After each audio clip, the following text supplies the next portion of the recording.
TSMC's market value just surpassed $2 trillion US. What does $2 trillion mean? It has overtaken Saudi Aramco, and its market cap is almost equal to Taiwan's entire annual GDP. In other words, TSMC's market value alone is equal to all the wealth produced by Taiwan's 23 million people in an entire year. This is a level that no Taiwanese company has ever reached before. But as TSMC grows, a problem has quietly started brewing in Taiwanese society. Just over a year ago, Trump had already pressured TSMC to commit to building 6 wafer fabs in the United States. 2 advanced packaging plants, 1 R&D center with a total investment of $165 billion. Rumor has it in the market that this number could go even higher.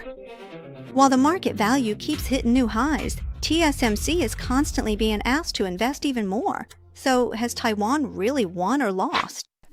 Let's look at the world together with Wei Yu. Hello everyone, I'm Chen Wei Yu. In today's episode, we're going to answer this question. To understand the significance of this, we first need to figure out one thing. What exactly is TSMC doing in the United States? How big is this operation? The story starts in Arizona. Arizona, located in the desert region of the American Southwest, used to be famous for the Grand Canyon and cacti. But from now on, this place is going to become a name you can't ignore on the global semiconductor map. TSMC is building an unprecedented chip manufacturing hub here. The first plant uses a 4-nanometer process and officially began mass production in 2024. Its clients include Apple, NVIDIA, and AMD. In other words, some of the chips in your iPhone and the AI chips running in your data centers are already being produced in Arizona. This is the first time TSMC has achieved mass production of advanced processes on U.S. soil, marking a historic moment as advanced chip manufacturing returns to America after decades. The second plant will use 3-nanometer and 2-nanometer processes. Mass production is expected between 2027 and 2028. This means TSMC is bringing its most core and advanced process technologies from Taiwan to the United States. Construction on the third plant will officially begin in 2025. It will use 2-nanometer and A16 processes and will be equipped with TSMC's latest backside tower delivery technology. This represents the most cutting-edge chip manufacturing process in the world right now, and even the mass production timeline is still being planned.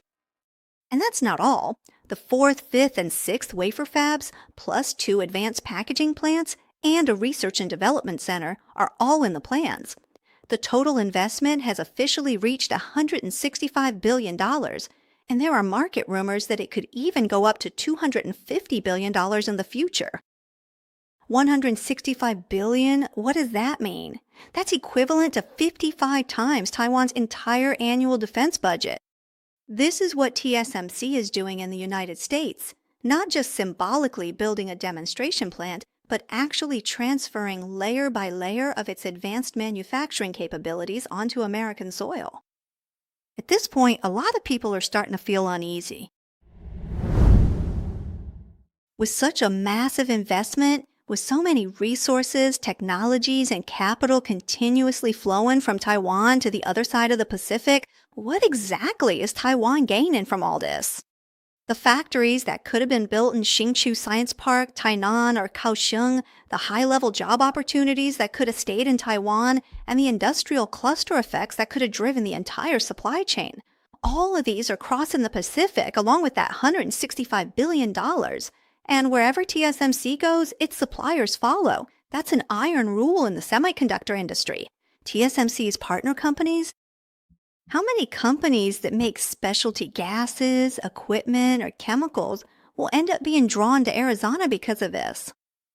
Will Taiwan's semiconductor ecosystem gradually become hollowed out as a result? This is a concern about the outflow of resources. The second concern, though, goes even deeper and is even more unsettling because many people believe that part of Taiwan's security comes from what's called silicon shield. The logic behind this concept is actually pretty simple. TSMC produces the world's most advanced chips, and only Taiwan can manufacture them, so any country that wants TSMC to keep operating would not dare let anything happen to Taiwan, especially the United States.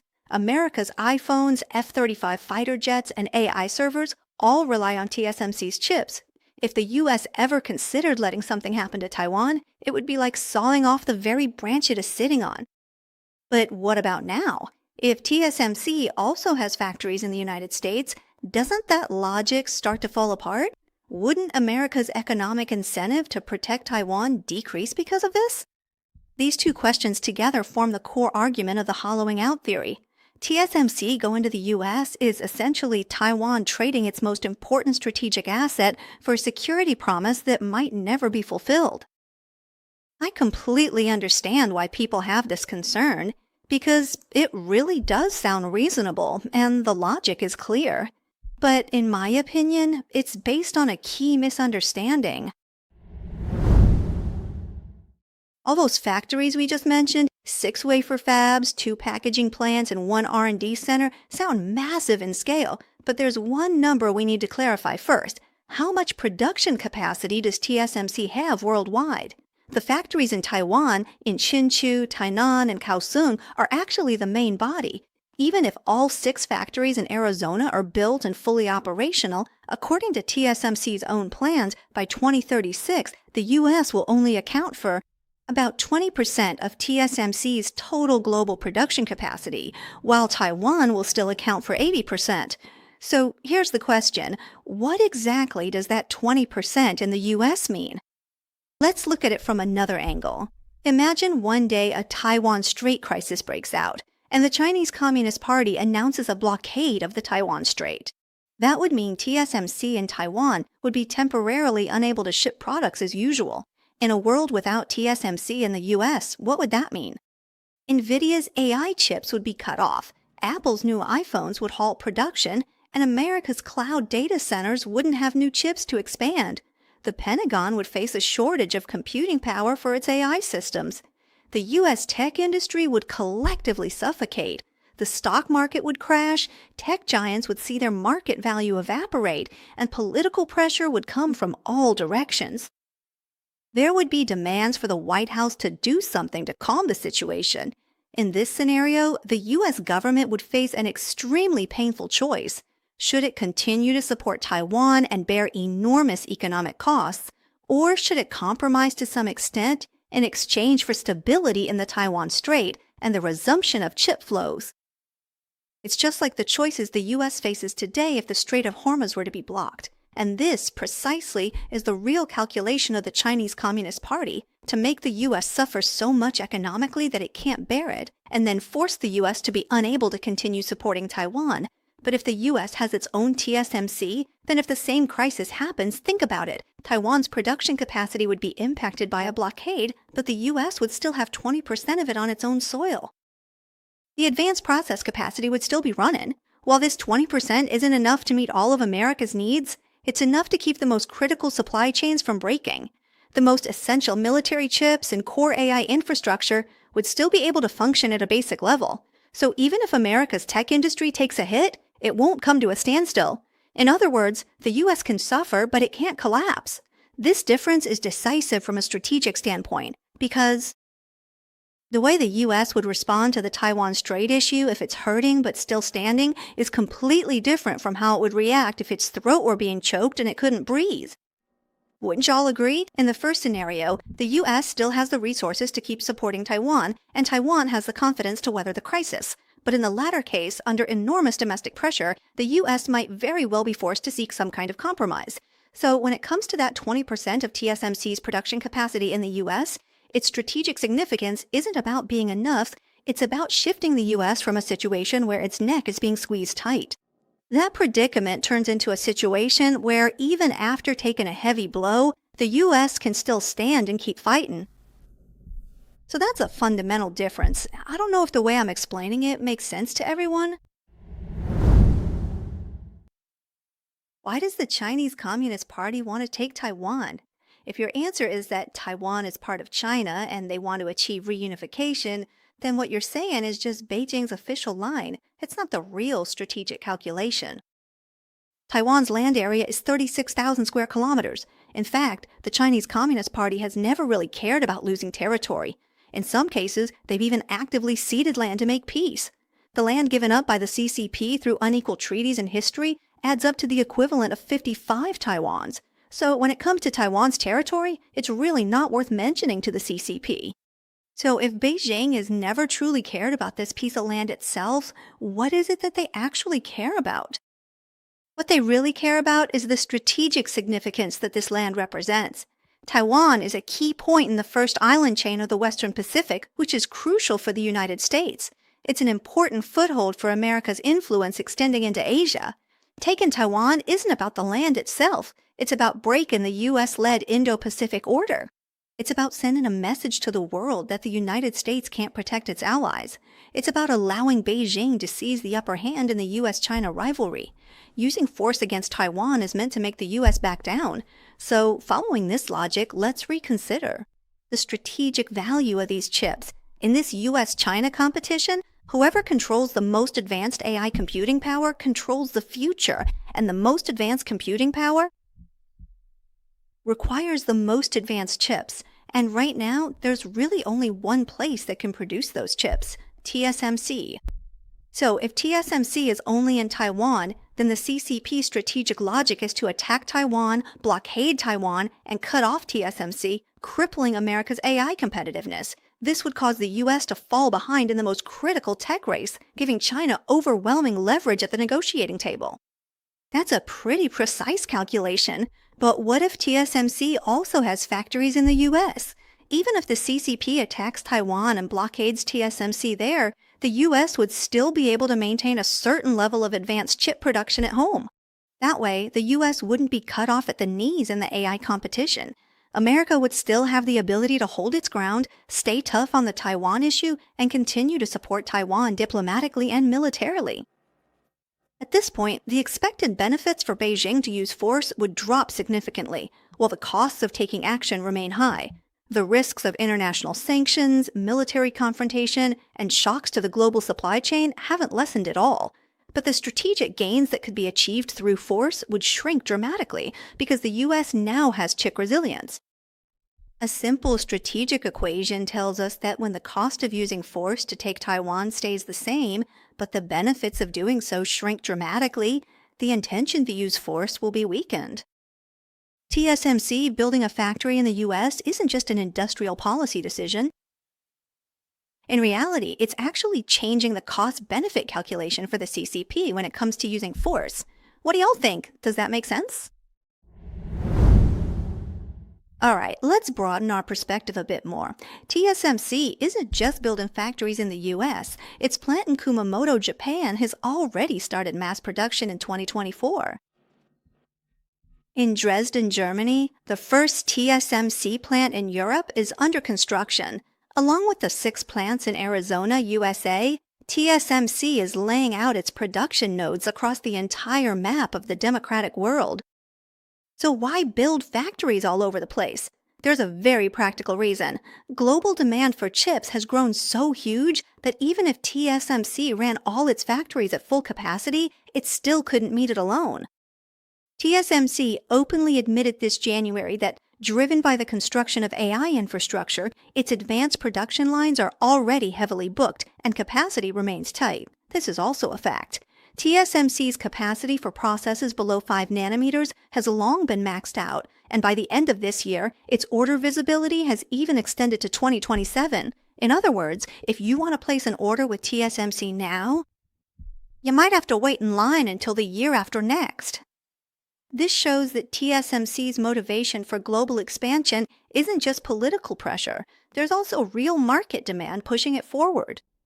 The world needs more chips, and one island in Taiwan just can't keep up with production, so TSMC has to build factories in more places. What does this mean in terms of geopolitics? It means that if something happens in the Taiwan Strait, it's not just the US that would be directly affected, but the entire Democratic camp. But at the same time, the whole Democratic camp would also have a certain degree of chip resilience, so they wouldn't immediately come to a standstill if the Taiwan Strait were blockaded. If Beijing resorts to force, it won't just be facing a United States that's afraid to act because of a chip shortage, but rather an alliance whose chip supply is already diversified and capable of long-term resistance. The cost of blockading Taiwan would shift from paralyzing the entire Western world to merely hurting it, but making it even more united. This difference makes the CCP's calculations much less likely to succeed. We can think of TSMC's global expansion as a kind of distributed shield. In the past, this shield only protected Taiwan because the chips were only made in Taiwan. But now, the shield has expanded to cover the entire democratic world, since chip production sites are now spread across the lands of democracies. But the core is still in Taiwan. TSMC going to the US doesn't mean the shield is weakened. It means the shield has become even stronger. Of course, for many people in Taiwan, what they care about might be more personal things, like whether there will be fewer job opportunities or whether Taiwan's semiconductor ecosystem will become hollowed out. These concerns are not without reason. Capital outflow is real, and suppliers might follow suit. That's also a reality. Whether the demand for high-end engineers in Taiwan's labor market will be siphoned off by the U.S. factories is another issue worth watching. But there are a few things I think need to be considered together.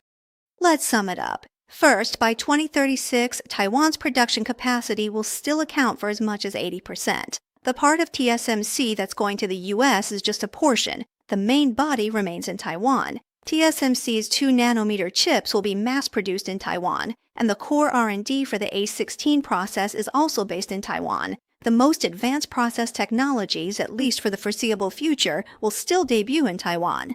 Taiwan isn't exporting the entire TSMC, it's exporting a partial copy of TSMC. Second, what did Taiwan get in exchange for that 20%? By expanding TSMC's overseas presence, Taiwan has become even more deeply embedded in America's strategic interests. American factories, American jobs, and even part of America's chip resilience now have "Made with TSMC" written on them. This means that in U.S.-Taiwan relations, Taiwan is no longer just an object that needs to be protected, but rather one that makes America's strategic security even stronger. Apatna. This kind of deep alignment of shared interests is actually more solid than any diplomatic promise. Third, Taiwan's real moat has never just been its factories. What's hardest to replicate about TSMC isn't the buildings or the machines, it's the people.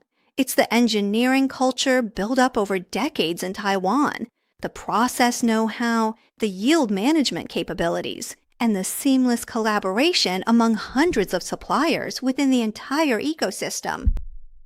These things, you can move the equipment to Arizona, but you really can't move all these people and their expertise with it.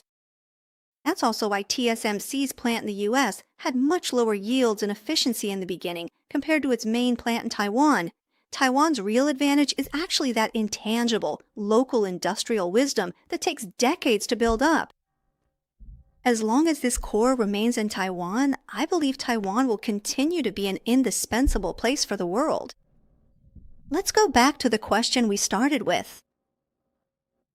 So, is TSMC building a plant in the US a victory for Taiwan, or is it the beginning of Taiwan being hollowed out?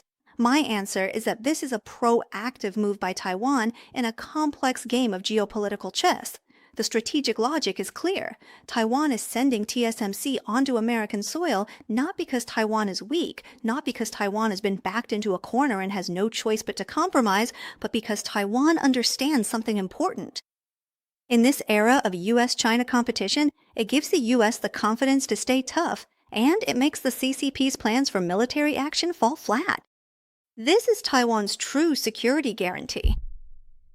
Previously, the common logic was that the US wouldn't dare let anything happen to Taiwan because of the chips. But now that TSMC has moved to the US, the logic has evolved. With chips in hand, the US has the confidence to stand firm against the CCP on the Taiwan Strait issue.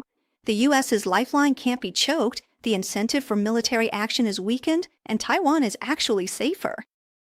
Of course, the situation in the Taiwan Strait is still tense, and the military pressure from the CCP remains. No strategic arrangement can guarantee complete peace. But in this game, Taiwan isn't just sitting around waiting for its fate. Instead, it's tightly binding its own value to the United States. Honestly, this is the smartest thing Taiwan could do. This Thursday, I'll be releasing a program with predictions about Taiwan's future on my secondary channel, Mysteries of Time. A certain prophet foresaw Taiwan becoming a tiny but super powerful nation, with the Taiwan Strait turning into the most important strait in the world. Taiwan holds the key to the future in its hands. So, in which year will the Taiwan Strait crisis actually happen? We'll go into more detail about this in our Mysteries of Time program on Thursday. Alright, see you next time.